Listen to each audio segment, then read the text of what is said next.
Hello guys, in this video we will talk about Cursor and Replit in 2025 and we will find out which is best for beginners.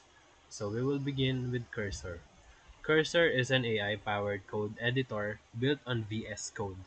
It is focused on enhancing productivity with AI assistance, while Replit is a browser-based IDE for coding in multiple languages with real-time collaboration and deployment support. So we will compare them with five key areas. Number one, ease of setup. Replit runs in browser with zero setup, while Cursor requires installation but offers a familiar VS Code layout. Number two, AI assistance. Cursor has a powerful AI tools integrated directly for code suggestions, edits, and completion, while Replit has a ghostwriter, but it is more limited. Number three, collaboration.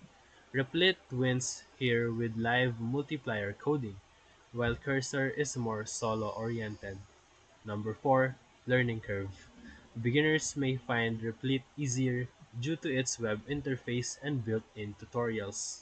Number five, flexibility.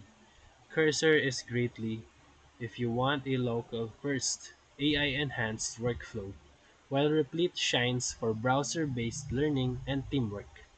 So for true beginners, Replit may be the better starting point. But for those looking to code seriously with AI, Cursor is a smart step forward. So if this video helped you, feel free to like and subscribe for more quick tutorials, reviews, and comparison videos. Thank you for watching.